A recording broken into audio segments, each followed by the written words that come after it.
महाराज दिलीप की गु भक्ति और गुरु भक्ति। अयोध्या में चक्रवर्ती सम्राट है महाराज दिलीप के कोई संतान नहीं थी। एक बार वे अपनी पत्नी के साथ गुरु वशिष्ठ जी के आश्रम में गए और पुत्र पाने के लिए महर्षि से प्रार्थना की। महर्षि वशिष्ठ ने ध्यान करके राजा के पुत्र न होने का कारण जान लिया और बोले, महाराज आप देवराज इंद्र से मिलकर जब स्वर्ग से पृथ्वी पर आ रहे थे, आपने रास्ते में खड़ी कामधेनु को प्रणाम नहीं किया। शीघ्रता में होने के कारण आपने कामधेनु को देखा ही नहीं। कामधेनु ने आपको श्राप दे दिया है कि उनकी संतान की सेवा किए बिना आपको पुत्र नहीं होगा। महाराज दिलीप बोले, गुरुदेव सभी गाय कामधेनु की संतान है। गु सेवा तो बड़े पुण्य का काम है। मैं गायों की सेवा करूँगा। वशिष्ठ जी ने बताया, मेरे आश्रम में जो नंदिनी नाम की गाय है वह कामधेनु की पुत्री है, आप उसी की सेवा की करें। महाराज दिलीप सवेरे ही नंदिनी के पीछे पीछे वन में गए। नंदिनी जब खड़ी होती तो वे खड़े रहते, वह चलती तो उसके पीछे चलते, उसके बैठने पर ही बैठते और उसके जल पी लेने पर ही जल पीते। वे उसके शरीर पर एक मक्खी तक बैठने नहीं देते। संध्या के समय जब नंदिनी आश्रम को लौटती तो उसके पीछे पीछे महाराज लौट आते। महारानी दीक्षिणा उसे गो की सायंकाल और प्रातःकाल पूजा करती थी। रात को उसके पास दीपक जलाती थी और महाराज गौशाला में गाय के पास भूमि पर ही सोती थी।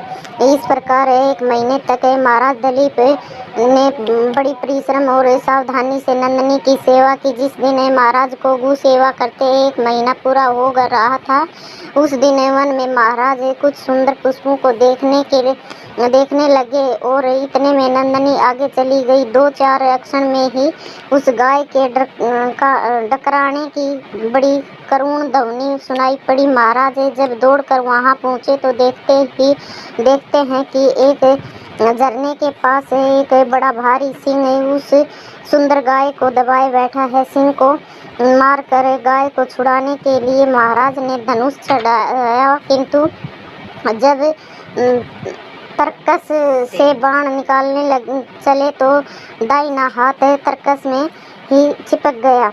आश्चर्य में पड़े महाराज दिलीप से सिंह ने मनुष्य की भाषा में कहा, राजन मैं कोई साधारण सिंह नहीं हूँ, मैं भगवान शंकर का सेवक हूँ।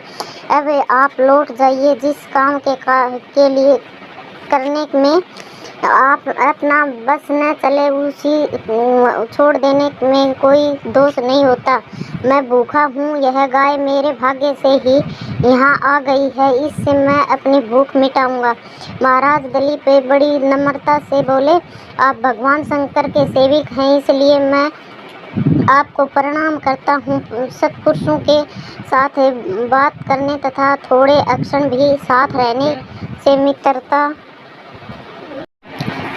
हो जाती है। आपने जब कृपा करके मुझे अपना परिचय दिया है तो मेरे ऊपर इतनी कृपा और कीजिए कि इस गू को छोड़ दीजिए और इसके बदले में मुझे खाकर अपनी भूख मिटा लीजिए।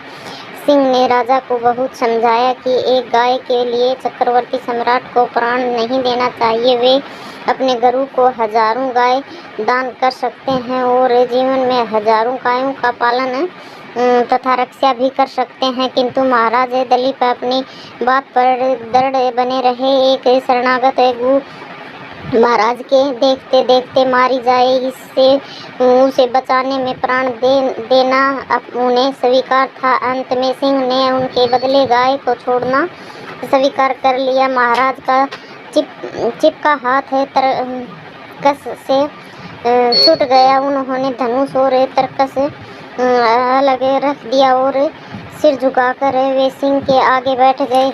महाराज दिलीप समझते थे कि अब सिंह उनके ऊपर कूदेगा और उन्हें फाड़ कर खा जाएगा, परंतु उनके ऊपर आकाश से फूलों की वर्षा होने लगी। नंदिनी ने उन्हें मनुष्य की भाषा में पुकार कर कहा, महाराज आप उठिए, यहाँ कोई सिंह नहीं है, यह तो मैंने आपकी परीक्षा लेने के लिए माया दिखाई है।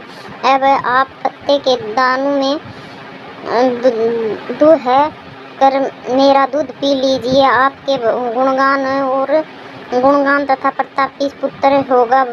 महाराज उठे, उन्होंने उसे कामधेनु को प्रणाम किया और हाथ जोड़कर बोले, माता आपके दूध पर पहले आपके बछड़े का अधिकार है, उसके बाद बचा दूध गुरुदेव का है। आश्रम में लौटने पर गुरुदेव की आज्ञा से ही मैं थोड़ा सा दूध ले सकता हूँ। महाराज की गुरु भक्ति तथा धर्म प्रेम से नंदनी और भी प्रसन्न हुई। शाम को आश्रम लौटने पर महर्षि वशिष्ठ की आज्ञा से महाराज ने नंदनी का थोड़ा सा दूध पिया। समय आने पर महाराज दिलीप के परम प्रतापी पुत्र हुआ। धन्यवाद।